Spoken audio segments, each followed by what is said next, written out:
Assalamualaikum warahmatullahi wabarakatuh. Perkenalkan, nama saya Rini Mustikasari. Saya adalah peserta Laskar Angkatan ke-16 dengan nomor absen 37, kelompok 4. Hari ini saya akan mempresentasikan mind map akuntabilitas dan nasionalisme.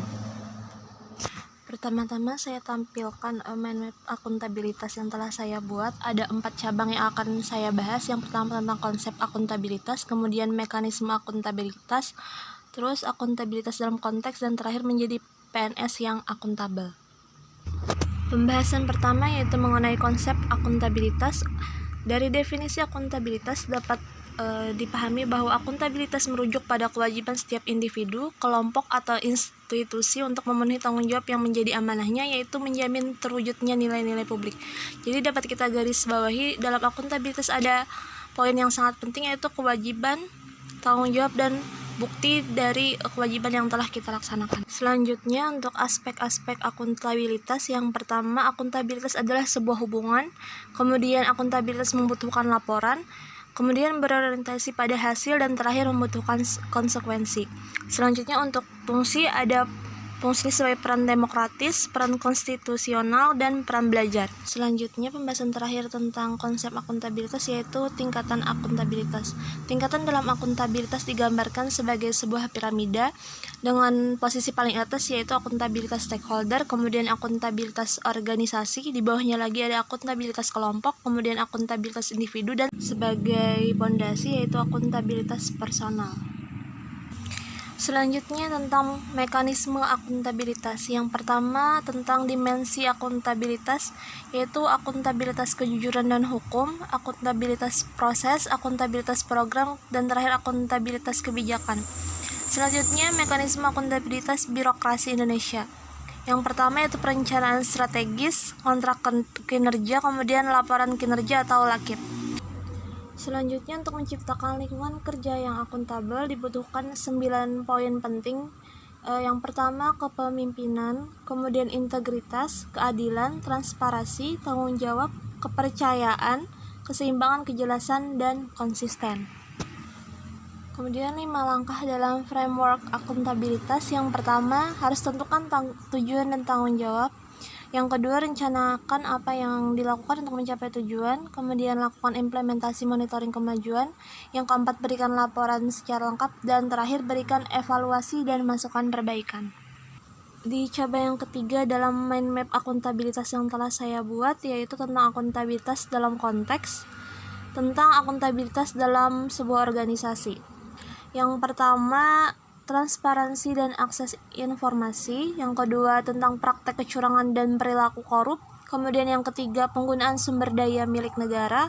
Yang keempat, penyimpangan dan penggunaan data dan informasi pemerintah. Kemudian yang terakhir, tentang konflik kepentingan. Dan pembahasan terakhir dalam mind map saya itu menjadi PNS yang akuntabel.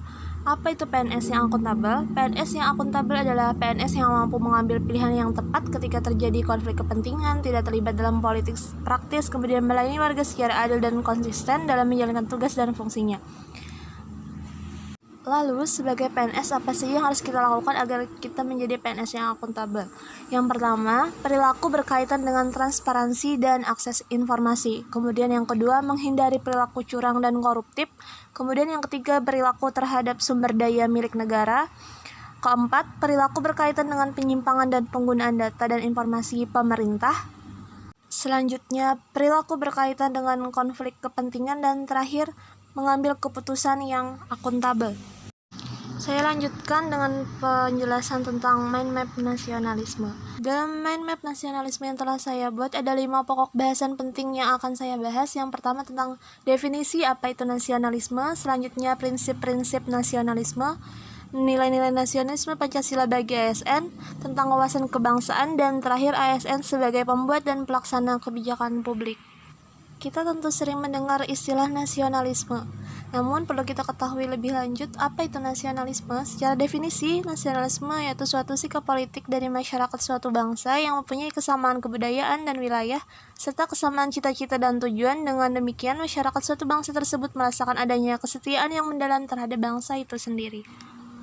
Ada beberapa hal yang mendorong munculnya nasionalisme dari dalam diri seseorang. Yang pertama, adanya campur tangan bangsa lain, misalnya penjajah dalam wilayahnya, Lalu adanya keinginan tekad bersama untuk melepaskan diri dari belenggu kekuasaan absolut.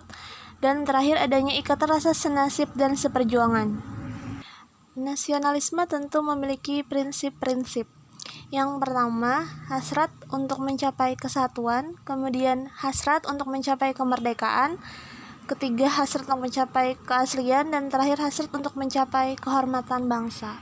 Pokok pembahasan ketiga dalam mind map nasionalisme yaitu nilai-nilai nasionalisme Pancasila bagi ASN.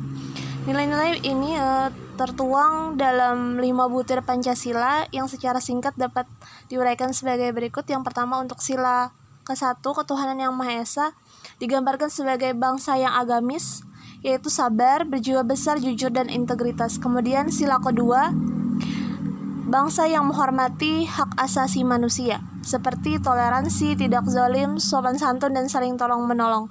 Selanjutnya untuk sila ketiga, digambarkan sebagai bangsa yang cinta tanah air, rukun dan damai, menjaga keutuhan bangsa, menjunjung tinggi kehormatan bangsa dan negara. Kemudian sila keempat, yaitu bangsa yang demokratis.